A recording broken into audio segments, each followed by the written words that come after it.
Oke, saya akan menjawab soal latihan di Pintar Kemenak. Soal nomor 1 dalam Lumi Education, bagaimana guru dapat memantau kemajuan belajar siswa? Saya jawab melalui fitur analisis data hasil evaluasi.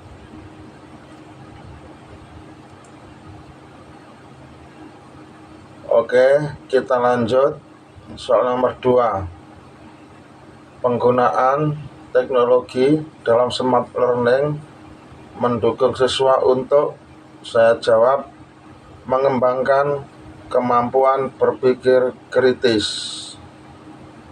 Lanjut, soal nomor 3, apa yang dimaksud dengan smart learning?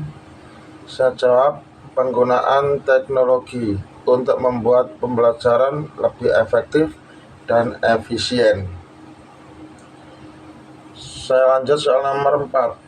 Salah satu alasan penting mengintegrasikan Lumi Education dalam manajemen kelas adalah, saya jawab, untuk mempermudah guru membuat pembelajaran yang inovatif.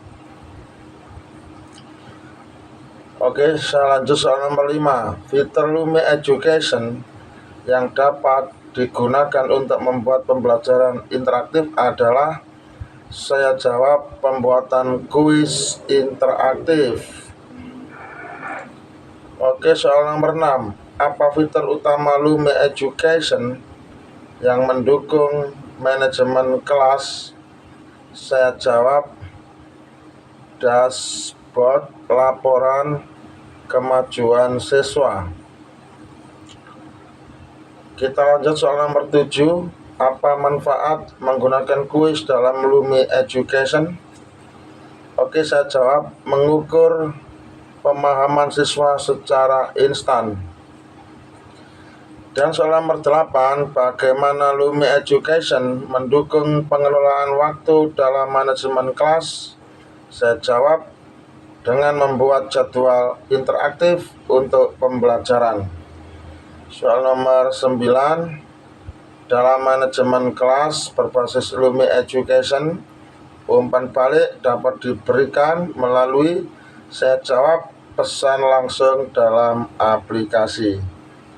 Dan yang terakhir nomor 10, manfaat smart learning dalam manajemen kelas adalah, saya jawab, mendorong siswa untuk aktif dalam pembelajaran. Oke, selesai ujian. Apakah Anda yakin?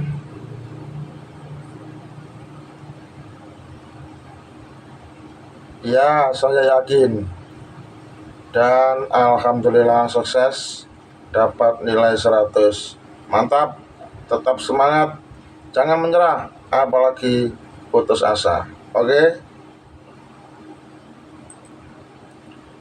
Oke, kita kerjakan kembali soal selanjutnya. Soal nomor 1, apa risiko terbesar jika anak menggunakan media sosial tanpa adanya pengawasan? Saya jawab, terpapar konten negatif, perundungan cyberbullying, dan penipuan. Lanjut soal nomor 2, manakah yang merupakan batasan atau kelemahan AI saat ini dibandingkan dengan manusia? Saya jawab, tidak memiliki perasaan, kesadaran, dan kreativitas murni. Lanjut soal nomor 3, bagaimana media sosial dapat mempengaruhi produktivitas ibu-ibu di era sekarang?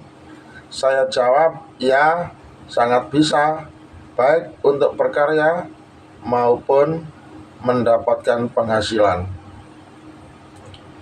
Lanjut, soal nomor 4, apa peran utama orang tua terhadap anak dalam menghadapi penggunaan sosial media?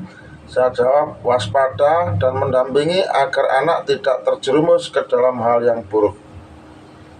Soal nomor 5, Siapakah pihak yang paling bertanggung jawab dalam menentukan dan membentuk personal branding kita? Saya jawab, diri kita sendiri melalui tindakan yang kita lakukan. Soal nomor 6. Apa fungsi utama dari AI dalam membantu proses pembuatan konten? Saya jawab, membantu mencari dan mengembangkan ide dengan lebih cepat. Oke, lanjut. Nomor 7. Berikut adalah contoh platform media sosial yang populer digunakan untuk mendapatkan penghasilan tambahan. Kecuali saya jawab WhatsApp. Lanjut soal nomor 8.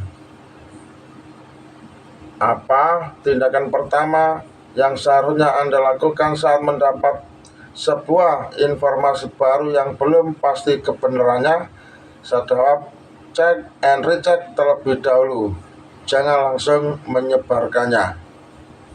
Oke, soal nomor 9. Dari sebuah konten, hal apakah yang paling pertama dilihat dan menjadi daya tarik utamanya?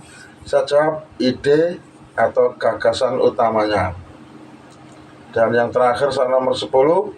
Manakah di bawah ini yang merupakan ciri-ciri umum dari berita bohong atau hoax?